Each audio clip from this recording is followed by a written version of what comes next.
তোমরা প্রত্যেকেই জেনে গেছো যে সুপ্রিম কোর্ট কি রায় দিয়েছে এসএলএসটি পরীক্ষা বিষয় নিয়ে। হাইকোর্টের যে রায় তাতে হস্তক্ষেপ করেনি সুপ্রিম কোর্ট। আজকে ঠিক তিনটি শ্রেণী নিয়ে আমি কথা বলবো। এক হচ্ছে চাকরি হারা যে শিক্ষকরা ছিল তাদের 1 নাম্বার শ্রেণী। 2, যারা বঞ্চিত শিক্ষক, দুর্নীতির কারণে বঞ্চিত সেই শ্রেণী নিয়ে, এবং নতুন পরীক্ষার্থী বা শিক্ষার্থী। নমস্কার, বৈঠকি ইনস্টিটিউশনের ইউটিউব চ্যানেলে তোমাদের প্রত্যেককে স্বাগত জানাই। এই তিনটি শ্রেণীর কারা কারা সুবিধা পাচ্ছে, কতটা পাচ্ছে, কিভাবে পাচ্ছে সেই নিয়ে কথা বলবো। এবং আবার যে সুপ্রিম কোর্টে একটি মামলা দায়ের হয়েছে সেটা কেন হয়েছে সেই সমস্ত বিষয় নিয়ে আজকে আমি কথা বলবো তোমাদের সাথে। দেখো, প্রথম যে বিষয়টা আমরা দেখছি, যদি দেখি যে পয়েন্ট নাম্বার 49 এই নম্বরে বলাই হয়েছিল যে যারা এজ রিল্যাক্সেশন পাবে, মানে 2016 ক্যান্ডিডেটরা, এবার 2016 ক্যান্ডিডেটরা এজ রিল্যাক্সেশন পাবে মানে সেটা অ্যাপয়েন্টেড যে ক্যান্ডিডেট ছিল তারাও, এবং যারা ওয়েটিং লিস্টে ছিল তারা, যারা আনসাকসেসফুল তারা, মানে সবাই, মানে ওই 2016 সমস্ত ক্যান্ডিডেটরাই এজ রিল্যাক্সেশনের কথা ছিল, কিন্তু সেটা মান্য হয়নি। আমরা দেখতে পেলাম এজ রিল্যাক্সেশন শুধুমাত্র কারা পাচ্ছে? চিহ্নিত যোগ্য চাকরিহারা শিক্ষকরা। চিহ্নিত যোগ্য চাকরিহারা শিক্ষকরাই শুধু বয়সে ছাড় পাচ্ছে। এটা 1 নাম্বার। 2 নম্বরে যেটা আসার, যে যিনি পিটিশনার দাখিল করেছিলেন, মামলা করেছিলেন, অনুরিমা পাল, তারও কিন্তু বয়স 40 ঊর্ধ্ব হয়ে গেছে, 44 বছর প্রায় তার বয়স। সুতরাং এজ রিল্যাক্সেশন তারা কেউই পাচ্ছে না, শুধুমাত্র চাকরিহারা চিহ্নিত যোগ্য শিক্ষকরাই পাচ্ছে। এটা 1 নাম্বার কথা। 2 নম্বরে একটি কথা, তোমরা এটাও জানো ফর্ম ফিল আপ গতকাল শেষ হয়ে গেছে, এবং ফর্ম ফিল আপের সংখ্যাটা দাঁড়িয়েছে 5,80,000-এর মতো। একদম শেষ মুহূর্তে গিয়ে 2016 চিহ্নিত যোগ্য শিক্ষকরা, চাকরিহারা শিক্ষকরা, তারাও ফর্ম ফিল আপ করেছেন। কিন্তু এখন নতুনদের একটা বিষয় হচ্ছে যে তারা এটাই বলছে যে আমরা তো 10 মানে 30 নম্বর, ইন্টারভিউ 10 নম্বর, লেকচার ডেমনস্ট্রেশনে 10 নম্বর এবং এক্সপিরিয়েন্সে 10 নম্বর, আমরা তো 30 নম্বরের জন্য পিছিয়ে থাকলাম। কারণ আগের 20 নম্বর আর যে 10 নম্বর এক্সপিরিয়েন্সে, সেটা তো চোখ বন্ধ করে পেয়ে যাবে 2016 যে যোগ্য শিক্ষকরা। তাহলে আমরা কি করব? তাদের কথাতে আসবো। তোমাদের এতটাও হতাশায় ভেঙে পড়ার কিচ্ছু হয়নি, তোমাদের দিক থেকে অনেক সুবিধা আছে, বলবো সেটা। প্রথমেই একটা কথা বলি যে হ্যাঁ, সত্য তো এটা ঠিকই যে লেকচার ডেমনস্ট্রেশন বলো, ইন্টারভিউ বলো, এই সমস্ত জায়গায় দুর্নীতি হওয়ার বা কারচুপি হওয়ার সম্ভাবনা থাকে, স্বেচ্ছাধীন নম্বর দেওয়ারও একটা সম্ভাবনা থেকে যায়, যদি না ভিডিও রেকর্ড থাকে। যদি ভিডিও রেকর্ড হয় তাহলে খুব ভালোভাবে স্বচ্ছতা প্রমাণিত হবে, সেখানে আমরা দেখতে পাবো যে হয়তো দুর্নীতি হবে না। যেমন আমরা 2022-এ দেখতে পেয়েছিলাম প্রাইমারির বিষয়ে। তো এক্ষেত্রে যদি ওরকম হয় তাহলে ভিডিও ক্যামেরা যদি হয় তাহলে আমরা দেখব, বা আমরা নিশ্চিন্তে থাকতে পারি যে ঠিক আছে, লেকচার ডেমনস্ট্রেশনই হোক বা ইন্টারভিউ হোক, স্বচ্ছভাবে সেখানে সমস্ত কিছু কার্যক্রম চলবে। এবার বিষয় হচ্ছে যে এই কথাটা বলার পর আরেকটা কথা বলি তোমাদের। তোমরা প্রত্যেকেই জানো যে 17ই এপ্রিল সুপ্রিম কোর্ট যে রায় দিয়েছিল সেখানেও বলা হয়েছিল যে 2016 ক্যান্ডিডেটদের এক্সট্রা কোনো বেনিফিট দেওয়া যাবে না, আলাদা করে কোনো সুবিধা দেওয়া যাবে না। হ্যাঁ, আপৎকালীন সময়ে তারা 31শে ডিসেম্বর পর্যন্ত স্কুলে যাচ্ছে, ঠিক আছে, কিন্তু তাদেরকে কোনো আলাদা করে সুবিধা দেওয়া হবে না। এবার দেখো, যে প্যানেল ক্যান্সেল হয় সেই প্যানেলের অভিজ্ঞতার নাম্বার তো স্বাভাবিকভাবেই গ্রাহ্য না হওয়াটাই যুক্তিসঙ্গত, কিন্তু তারপরেও দেখছি আমরা যে 10 নম্বর তাদের জন্য ধার্য হয়েছে। 10 নম্বর ধার্য হয়েছে 1 বছরে 2 নাম্বার করে, মানে এটা সত্যিই অস্বাভাবিক। কারণ যদি এক্সপিরিয়েন্সের কথা বলতেও হয়, আমি তোমাদের আগেও বলেছি যে ঠিক আছে, এক্সপিরিয়েন্সের উপর, প্রায়র টিচিং এক্সপিরিয়েন্সের উপর যেরকম নাম্বার কিছু কিছু জায়গায় থাকে, তোমরা আপার প্রাইমারি টেটের ক্ষেত্রেও দেখেছো, বা যদি সিএসসির ক্ষেত্রে বলি, কিন্তু সেখানে একটা লিমিটেড নাম্বার থাকে, সেখানে 1 বছরে 2 নাম্বার, এটা সত্যিই অস্বাভাবিক বিষয়। তো যাই হোক, সেটা থাকছে। 10 নম্বর প্রায়র টিচিং এক্সপিরিয়েন্স অভিজ্ঞ শিক্ষকরা পাচ্ছে, শুধু 2016 যোগ্য শিক্ষকরা নয়। পাশাপাশি আমরা দেখবো যে যারা যারা অন্যান্য স্কুলে এতদিন ধরে পড়িয়েছেন তারাও সেই অভিজ্ঞতার নম্বর দাবি করে। কিন্তু যদি এটাই হয়, যদি আমরা এটাই দেখতে পাই যে আগে থেকে 10 নম্বর দিয়ে দেওয়া, লেকচার ডেমনস্ট্রেশনই হোক, ইন্টারভিউ হোক, যদি সেখানেও কোন রকম কোনো এই স্বজন পোষণের ব্যবস্থাই ছিল, তাহলে কেন নতুনদের আলাদা করে রিক্রুটমেন্ট হচ্ছে না? যারা 2016 চাকরিহারা প্রার্থী ছিল তাদের আলাদা করে রিক্রুটমেন্ট হতো, আর যারা নতুনরা তাদের আলাদা করে নেওয়া হতো, তাদের 100তে পরীক্ষা নেওয়া হতো, আর যারা ওখানে ছিল তাদেরও 2016 যে সমস্ত শিক্ষক তাদেরও 100 নম্বরের পরীক্ষা হতো। তাহলে তো ব্যাপারটা খুব সহজ হয়ে যেত, কিন্তু সেটা হয়নি, একসাথেই পরীক্ষা হচ্ছে। কিন্তু তবে নতুনরা ভয় পেও না, তোমাদের জন্য একটা খুব ভালো বিষয় আছে। এবার যেটা বলছিলাম যে সুপ্রিম কোর্টে আবার মামলা দায়ের হয়, কারা মামলা করে? অবশ্যই বঞ্চিত যে সমস্ত 2016 শিক্ষকরা, যেরকম তারা ক্যান্ডিডেটরা বলবো অবশ্যই, যারা হচ্ছে দুর্নীতির কারণে চাকরি পায়নি, সেই সমস্ত বঞ্চিত ক্যান্ডিডেটরাই আবার মামলা দায়ের করেছে। সোমবার দিন শুনানি আছে, দেখবো আমরা কি হয়, আমি সবটাই তোমাদেরকে জানাবো। কিন্তু আজকে আসি আর একটা অন্য আলোচনায়। যেরকম বললাম যে 3টে শ্রেণীর কথা, এক তো অবশ্যই চাকরি হারা শিক্ষকরা, তাদের যেমন একটা দিক থেকে সুবিধা অবশ্যই আছে, যেরকম তারা 10 নম্বর এক্সট্রা পাবে ঠিকই, পাশাপাশি হচ্ছে ডেমনস্ট্রেশন বলো, ইন্টারভিউ বলো, সেখানেও তারা যেহেতু এতদিন ধরে পড়িয়ে আসছে, তাদের একটা এক্সপিরিয়েন্স থাকবে ডেমো দেওয়ার সময়ও বা ইন্টারভিউ এর সময়ও। যারা নতুন একদম ফ্রেশার্স, যারা অন্য কোনো জায়গায় পড়ায়নি, তারা একটু ভয় পেলেও যেমন বাকি 2016 ক্যান্ডিডেটরা কিন্তু সেটা পাবে না, কারণ এতদিন ধরে তারা যেহেতু পড়িয়ে আসছে, তাদের একটা সুবিধা তো থাকছে। কিন্তু নতুনদের আবার অনেক দিক থেকে সুবিধা আছে, সেটা কোন দিক থেকে সেটা আমি তোমাদের বলি। দেখো, 1 নাম্বার যে বিষয়টা বলার, 9, 10, 11, 12 মিলে ভ্যাকেন্সি আছে 35,000-এর কাছাকাছি, মানে 35,000। 2016 সালের ক্যান্ডিডেটরা, তাদের সংখ্যা কত, মানে যারা চিহ্নিত যোগ্য তাদের সংখ্যা কত? 15,400। এই 15,400টাকে 35,000-এর সাথে বাদ দাও, দিয়ে কত দাঁড়ায়? 20,300। এই 20,300-র জন্য লড়াই করবে নতুনরা। কিন্তু হ্যাঁ, আর একটা কথা থেকে যায়, যে যেখানে যে সমস্ত চাকরির পরীক্ষা, কম্পিটিটিভ পরীক্ষাগুলো হয়, সেখানে তো 0.1, 0.2, 1 নাম্বার 2 নাম্বারের জন্য কোয়ালিফাই করা না করা, অনেক দূরে পোস্টিং হওয়া না হওয়া, অনেক কিছু ডিপেন্ড করে। সেখানে 10 নম্বর আগে থেকে, হ্যাঁ একটা সংশয় অবশ্যই আছে, 10 নম্বর আগে থেকে মানে তো স্বাভাবিকভাবেই অনেকটা এগিয়ে যাওয়া। কিন্তু দাঁড়াও, তোমাদের জন্য খুব ভালো কিছু কথা আমি বলছি।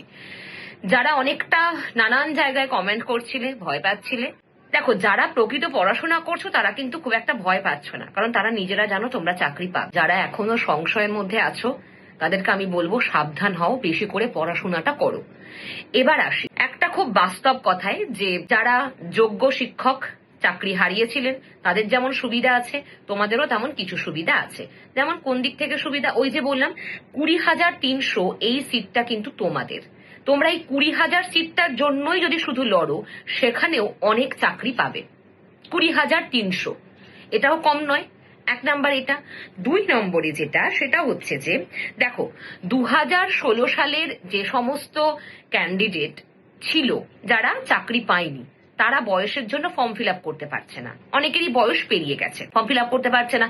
আবার 2016 কেন বলছি, তার পরবর্তীতেও অনেকে আছে, যেমন 2017, 18 পরবর্তীতে যারা বারে বারে ইয়ে হয়েছে আর কি, মানে এসএলএসটি তো হয়নি আর, তো অনেকের বয়স কিন্তু 40-এর মধ্যে আসছে না, তারাও ফর্ম ফিল আপ করতে পারেনি। তাই 5,80,000 ফর্ম ফিল আপ হয়েছে। তবে এই সংখ্যাটাও নেহাতি কম নয়, আগের তুলনায় কম হলে নেহাতি কমও নয়। এরপরে যে কথাটা, যে ফর্ম ফিল আপে ভুল হয়েছে, 50,000 মতো ফর্মে ভুল হয়েছে, বেশ কিছু ফর্ম বাতিল হয়েছে, এটাও আমরা শুনতে পাচ্ছি। এবং তোমরা এই জন্যই জিজ্ঞেস করছিলে ম্যাডাম এডিট অপশন আসবে কিনা। দেখো, এডিট অপশন অবশ্যই আসবে, নিশ্চিন্তে থাকো। আমি তোমাদের আগেও বলেছি যে এডিট অপশন আসবে, কারণ 2016 সালের চাকরিহারা যে শিক্ষকরা, তারাও কিন্তু ফর্ম ফিল আপ করেছে এবং শেষের মুহূর্তেই ফর্ম ফিল আপ করেছে, তাদেরও ভুল হতে পারে, তাদের নিয়ে তো কোনো রকম কম্প্রোমাইজ করবে না এসএসসি বা রাজ্য সরকার। তাই এডিট অপশন আসতে বাধ্য। এই যে ফর্ম ফিল আপ শেষ হয়েছে, এবার দেখবে এডিট অপশন আসবে 1-2 দিনের মধ্যে, ওটা নিয়ে চিন্তা করো না কেউ। এবার একটা কথা বলি, সেটা হচ্ছে যে রিটেন এক্সাম কত পেলে আমরা আমাদের টার্গেট ফুলফিল করতে পারবো, মানে তুমি চাকরিটা পাবো। দেখো, রিটেন এক্সামে তো বুঝতেই পারছো হাড্ডাহাড্ডি লড়াই হবে, হয়তো বা পরীক্ষার প্রশ্নও কিছুটা সহজ হতে পারে। তার কারণ কি? তার কারণও এখানে 2016 চাকরিহারা শিক্ষকরা থাকছে তাই। আর পরীক্ষার প্রশ্ন সহজ মানে কিন্তু কাট অফও ভীষণভাবে বেশি উঠবে। তাই নতুনদেরকে টার্গেটই রাখতে হবে 50+, রাখতেই হবে, কারণ তোমাদের এইখানেই সব থেকে প্লাস পয়েন্ট, এই লিখিত পরীক্ষাটা, এখানে তোমরা সব থেকে বেশি নাম্বার তুলতে পারবে। ঠিক আছে, তাই অবশ্যই চেষ্টা করবে যে 50+ টার্গেট রাখার। মানে টার্গেট তোমার অবশ্যই 55, 56, 57 থাকুক, কিন্তু 50+ পেতেই হবে, তবে তুমি সব জায়গা থেকে লড়াইটা করতে পারবে। এবারে আসি ডেমনস্ট্রেশন ইন্টারভিউ।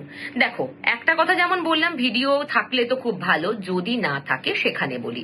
এখানেও একটা কথা বলতে হয় যে ধরে নাও এই যে 15,400, এদেরকে যদি ইন্টারভিউ নাম্বার দেওয়াও হয়, ডেমনস্ট্রেশনে যদি নাম্বার দেওয়াও হয়, ঠিক আছে, তাতেও তোমার সমস্যা নেই, কারণ তুমি 20,000 এই 300 এদের সাথে লড়ছো।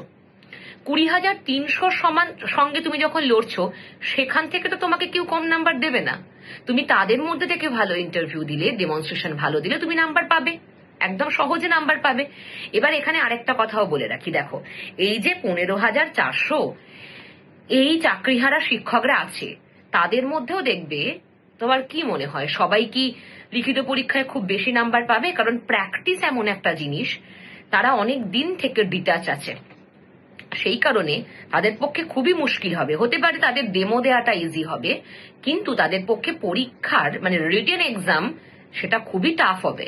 এতদিন থেকে তারা আন্দোলন করছিল, তারা পড়াশোনা করতেই সময় পায়নি, এবং তারা এতদিন ধরে ক্লাসে পড়িয়েছে যা, সেগুলোই তার নিশ্চয়ই এখানে নেই। সুতরাং একটা চাকরির পরীক্ষা, কম্পিটিটিভ লেভেলের পরীক্ষার জন্য পড়াশোনা করতে হয়, এফার্ট দিতে হয়, কিন্তু তারা সেটাও পারেনি। তাই ওখান থেকেও ধরে নাও 11 থেকে 12,000ই হয়তো ম্যাক্সিমাম কোয়ালিফাই করতে পারবে, ম্যাক্সিমাম। বাকিরা কিন্তু খুব বাস্তব সত্য হলেও এটা একদম সত্যি যে তাদের পক্ষেও অনেক সমস্যা দেখা দেবে।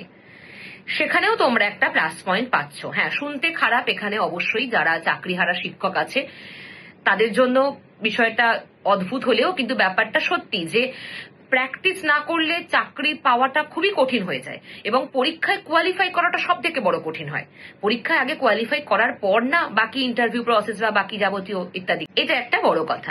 এরপরে আসি, তোমরা যে ভয় পাচ্ছ যে ইন্টারভিউ কি করব, ডেমনস্ট্রেশনে কি করব। দেখো, ইন্টারভিউ কি করবে, ডেমনস্ট্রেশনে কি করবে, প্রথমত তো যারা কম বেশি পড়িয়েছো কোনো স্কুলে হোক বা কোনো কলেজে পার্ট টাইম বা যাই হোক, তারা যেমন ভয় পাও না, কারণ তাদের ভয় পাওয়ার কথা নেই, তারা অলরেডি পড়িয়েছো, তাদের এক্সপিরিয়েন্স আছে কেমন ভাবে ক্লাসে পড়াতে হয়, ডেমো কিভাবে দিতে হয়, তারা মোটামুটি জানো। কিন্তু যারা একদম নতুন তাদের জন্য বলবো, তোমরা খুব একটা সুন্দর দেখে টপিক সিলেক্ট করবে, যে কোনো একটা টপিক সিলেক্ট করবে, সেই সম্বন্ধে সমস্ত কিছু নিজের মধ্যে আয়ত্তে রাখবে। মানে ধরো আমি গল্প নিয়ে যদি বলি, আমি একটা গল্প নিয়ে ডেমো দেবো, তাহলে সেই গল্পটা সম্বন্ধে আমার সমস্ত তথ্য যেন আমার জানা থাকে, কত সাল, কি লেখক সম্পর্কে, বাকি তার যে যাবতীয় পাশাপাশি আর কি কি লেখা আছে, বা এই রকম গল্প আর বাংলা সাহিত্যে কোথায় লেখা হচ্ছে, মানে আমি এটা উদাহরণ দিচ্ছি বাংলা সাহিত্য তুলে। তো এইরকম ভাবেই তোমরা টপিকটাকে রেডি করবে। আর এইটা নয় যে ডেমো মানে এই নয় যে তুমি প্রচুর কিছু ওখানে বলবে, খুব ছোট করে ক্যাচি করে একটা আকর্ষণীয় ভাবে রেডি করবে জিনিসটা। দেখো, যারা বৈঠক ইনস্টিটিউশনে তোমরা যুক্ত আছো তারা তো জানো, তোমাদেরকে তো বলাই হয়েছে যে তোমরা ইন্টারভিউ সেশন এবং ডেমনস্ট্রেশনের সেশন সবই পাবে, আমরা তোমাদেরকে সবই দেবো। কিন্তু যারা আমাকে ইউটিউব থেকে দেখছো, তারাও যদি চাও যে তোমরা এই ক্লাসগুলো করবে, তাহলে অবশ্যই যোগাযোগ করবে আমাদের সাথে। তোমাদেরকে সম্পূর্ণ বিনামূল্যে এই ক্লাসগুলো অনলাইনে তোমরাও করতে পারবে, ঠিক আছে? যদি কারো সমস্যা থাকে তারা অবশ্যই যোগাযোগ করবে আমার সাথে। আর একটা বিষয় হচ্ছে, এবার ইন্টারভিউ। দেখো, ইন্টারভিউ তুমি যদি ভালোভাবে দাও, ইন্টারভিউয়ে যা তোমাকে প্রশ্ন করা হবে, তুমি মোটামুটি সিলেবাস সবই জানো, সিলেবাস তুমি কভার করছো, সাহিত্যের ইতিহাস কভার করছো, আমি বাংলা নিয়ে বলছি, বাকি আর্টস সাবজেক্টের ক্ষেত্রে একই কথাই বলবো, যে সিলেবাস তুমি কভার করছো, ইন্টারভিউ কিন্তু সেখান থেকেই তোমাকে প্রশ্ন রাখা হবে। এমন নয় যে ইন্টারভিউ এমন কিছু প্রশ্ন করা হয় যেটা জীবনেই পারবো না, সেরকম নয়, এটা কখনোই হয় না, কোনো পরীক্ষাতেই হয় না। তো এগুলো পরের কথা, কিন্তু তোমরা এখানেও প্লাস পয়েন্ট পাচ্ছ, কারণ ইন্টারভিউ 10-এর মধ্যে ভালো ইন্টারভিউ দিলে অবশ্যই তুমি 6, 7, 8 পাবে। আর ডেমনস্ট্রেশনের মধ্যেও তাই, তুমি ভালো ডেমনস্ট্রেশন যদি অবশ্যই দিতে পারো সেখানেও তুমি ভালো নাম্বার পাবে। আর ওই যে বারবার মাথার মধ্যে ঘুরিও না যে ওই 15,400 ওদেরকে বাদ দাও, তুমি 20,500 নিয়ে কাজ করো, ঠিক আছে? এটা হলো আসল কথা। এবারে একটা তোমাদের কথা আমি বলি, দেখো, নতুনরা যারা অলরেডি পড়াশোনা শুরু করে দিয়েছো, যারা পড়াশোনা শুরু করে ফেলেছো অলরেডি, মানে মোটামুটি ধরে নাও 2 থেকে 3 মাস যারা পড়ছো, তাদের জন্য তো অনেক অনেক শুভেচ্ছা, কারণ তারা খুব সম্ভাবনা তারা চাকরিটা পাবে। তাদের অলমোস্ট সিলেবাস কমপ্লিট হতে চলেছে, এবং যারা বৈঠকি ইনস্টিটিউশনের সাথে যুক্ত তারাও খুব ভালো করে জানো, তোমাদের আমরা বলেইছি যে আমরা আগস্টের 20 থেকে 22-এর মধ্যে সিলেবাস কমপ্লিট করব, তারপর আমাদের চলবে মক টেস্ট এবং রিভিশন, সমস্ত কিছু আলোচনা, তাই তো? এবার যারা এখনো অনেকটা পিছিয়ে গেছো, অনেকেই আছো পিছিয়ে আছো, তার কারণ আমি বলছি, অনেকে আছো যে আমি ফর্ম ফিল আপ তখন হবে না চলছিল, তারপর যখন ফর্ম ফিল আপ হতে শুরু হলো তোমরা বললে যে আবার কেস হতে পারে, মামলা হতে পারে, সুতরাং পরীক্ষা মনে হয় হবে না ইত্যাদি। যারা এইভাবে করে করে দোনোমোনায় ভুগে ভুগে একটা দ্বন্দ্বের মধ্যে ছিলে, তাদের অনেকটা দেরি হয়ে গেছে। এবার আমি বলবো যারা একদমই পড়াশোনা শুরু করনি তাদের পক্ষে সত্যিই ভীষণ হুঁশিয়ারের সময় এটা, তারা পারবে কিনা আমি জানি না, কিন্তু যারা মোটামুটি শুরু করেছো, যারা সেলফ স্টাডি মোটামুটি করছিলে, তারা এখন চোখ কান শুধু বন্ধ করে খালি পড়াশোনা করো, শুধু পড়াশোনা করো। এখন শুধু সিলেবাস কমপ্লিট করো আর হিউজ মক টেস্ট দাও, হিউজ মক টেস্ট দাও। 2016-র প্রশ্নপত্রটা দেখো একবার, সেটাকে একবার সলভ করো, করে মক টেস্ট দাও, বারবার বুঝতে পারবে তাহলে কোন জায়গা থেকে প্রশ্ন আসছে। ঠিক আছে, এবার দেখো আরেকটা বিষয় তোমাদের বলি, তোমাদের মনে হতে পারে যে 5,80,000 ফর্ম ফিল আপ হয়েছে। আমি তোমাকে বলছি, এরকম আমার নিজের অভিজ্ঞতা থেকে বলছি, আশেপাশে আমি তো অনেক মানুষকে দেখছি যারা নানান হয়তো ছোটখাটো কোনো কাজের সাথে যুক্ত আছে বা কোনো স্কুলে কলেজে টুকটাক কাজের সাথে যুক্ত আছে, তারাও কিন্তু ফর্ম ফিল আপ করেছে। কিন্তু ফর্ম ফিল আপ করেছে মানে ভেবে নিও না যে তারা খুব ভালো করে পড়াশোনা করছে, কারণ তাদের কিন্তু সেই কাজটা করতে হচ্ছে, তাদের কাছে একটা অপশন আছে। তারা হয়তো সময় পেলে টুকটাক পড়ছে, কিন্তু টুকটাক করে এই সময়ে এই এসএলএসটিটা ক্র্যাক করা যাবে না।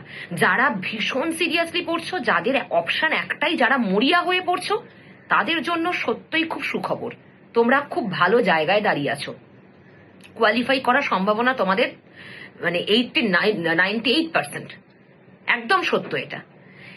এইবারে যারা ওই রকম ফর্ম ফিল আপ করেছে তাদের কথা বাদ দাও, অনেকেই এরকম আছে ফর্ম ফিল আপ করেছে মানেই তাই নয় যে তারা খুব সিরিয়াসলি পড়ছে, তারা কোয়ালিফাই করবেই, সেরকম নয়। আমি আমার আশেপাশে আমার নিজের অভিজ্ঞতা থেকে বলছি, আমি অনেককে দেখছি ফর্ম ফিল আপ করেছে, তারা পড়াশোনা শুরু করবও করছে, কিন্তু অনেকের এখনো শুরু হয়নি, অনেকের হয়তো শুরু হয়েছে তার টুকটাক, এইটুকু দিয়ে হয় না, এইটুকু দিয়ে সত্যই, কারণ তারা একটা জায়গায় কর্মরত, তারা হয়তো কাজ করছে, সেই কাজ সামলে কখন গিয়ে বাড়িতে পড়বে, অনেক সমস্যা দেখা দেয়।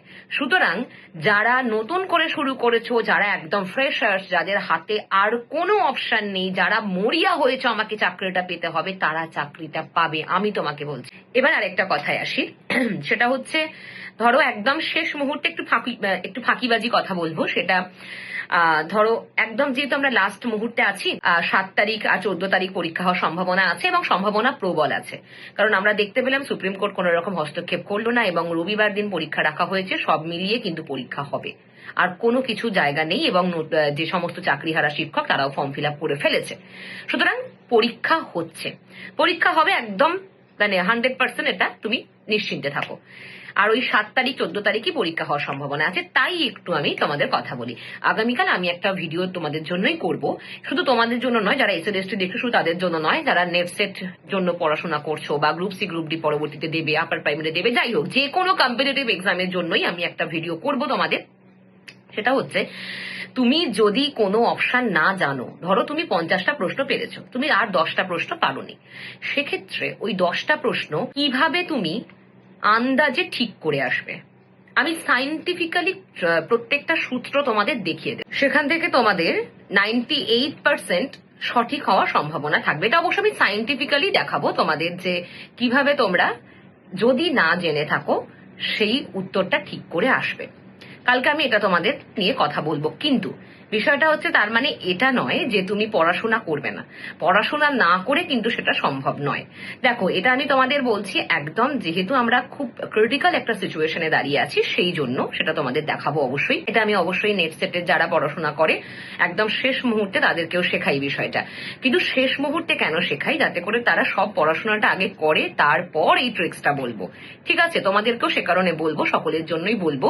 কিন্তু দেখো 50টা প্রশ্ন হয়তো তুমি জানো, অথবা অথবা তুমি 40টা প্রশ্ন জানো, তখন তোমার 20টা নিয়ে একটা সমস্যা হচ্ছে, 20টা প্রশ্ন নিয়ে সমস্যা হচ্ছে। এবার নেগেটিভ মার্কিং নেই মানে আমি যে সব প্রশ্নগুলোর উত্তর দিয়ে এলাম মানে আমার সঠিক হবে তেমন তো নয়। তুমি উত্তর ভুল দিলে তুমি তো নাম্বার পাবে না, এটা তো তুমিও জানো।